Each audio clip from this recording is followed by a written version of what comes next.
Al-Quran diturunkan bukan hanya mengantarkan pada satu perubahan yang melahirkan peradaban, tapi ingin menunjukkan perubahan pertama bisa merubah tatanan masyarakatnya menjadi pribadi yang mulia, jadi baik.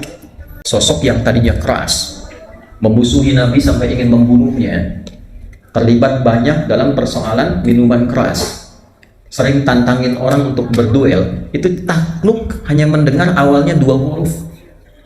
Oh,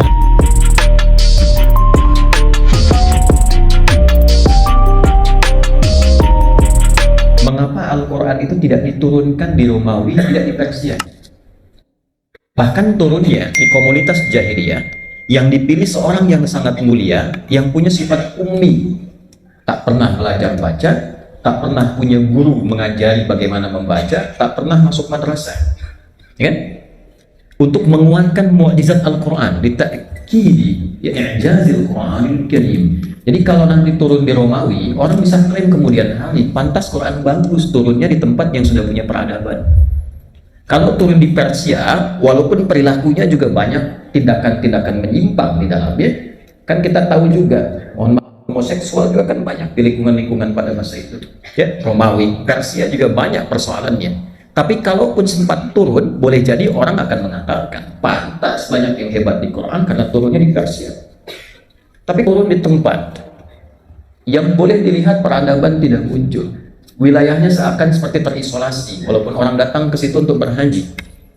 Kemudian situasi masyarakatnya tidak mudah, dan turun di situ untuk menunjukkan pada dunia, inilah istimewa dan hebatnya Al-Quran, bisa merubah satu tatanan yang paling rendah di tempat yang paling bahkan bisa dikatakan terbelakang, yang belum muncul peradaban di dalamnya, tiba-tiba menjadi orang-orang terbaik, membawa peradaban, tempatnya berkah, yang tidak tumbuh di situ pun wujudnya bisa ada.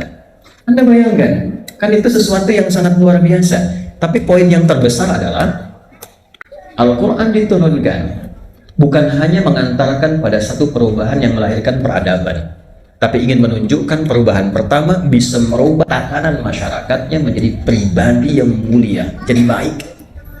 Anda bisa kebayang nggak?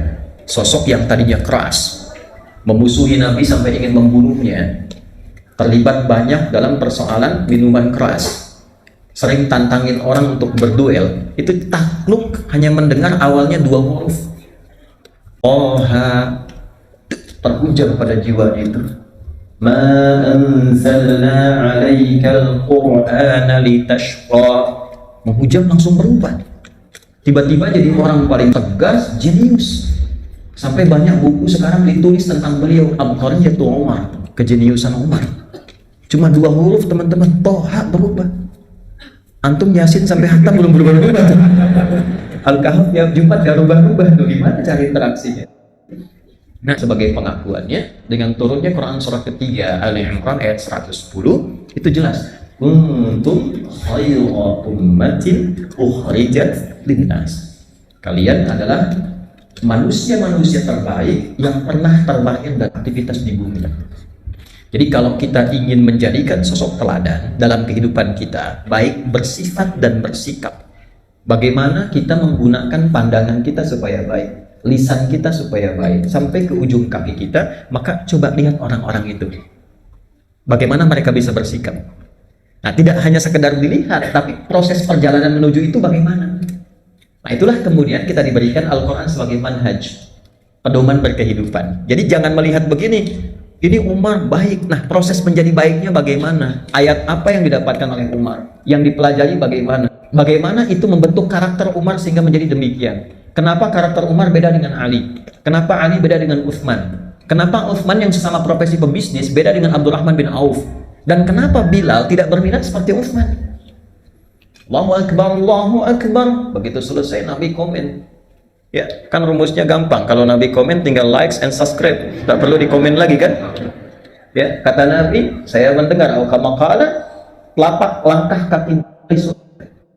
Tuh, Bilal langsung ambil kesimpulan, saya azan aja udah ada di surga, jaminan Nabi, ngapain saya ke Utsman. Ya, tapi bukan berarti tidak istimewa, Utsman istimewa. Beliau mengambil satu kegiatan yang lain.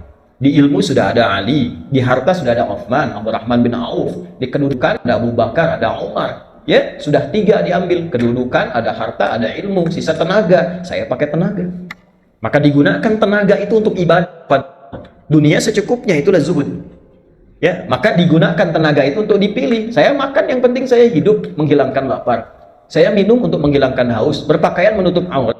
Tinggal tunggu meninggal. Apa yang saya gunakan tenaga saya? Saya gunakan aja untuk bisa adzan di masjid.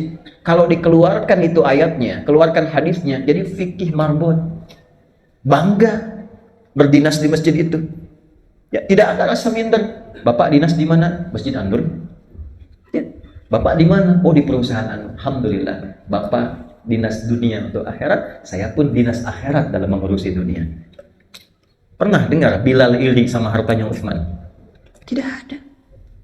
Yang mengajarkan begitu itu apa? Al-Quran. Pertama kali memberikan standar seseorang berhasil mengkaji Al-Quran itu bukan pandai berapa ayatnya, bukan tahu tata letaknya, bukan mengatakan saya mengaji Qurannya, bukan Quran sunnahnya, tapi berapa banyak ayat itu yang merubah jadi lebih baik.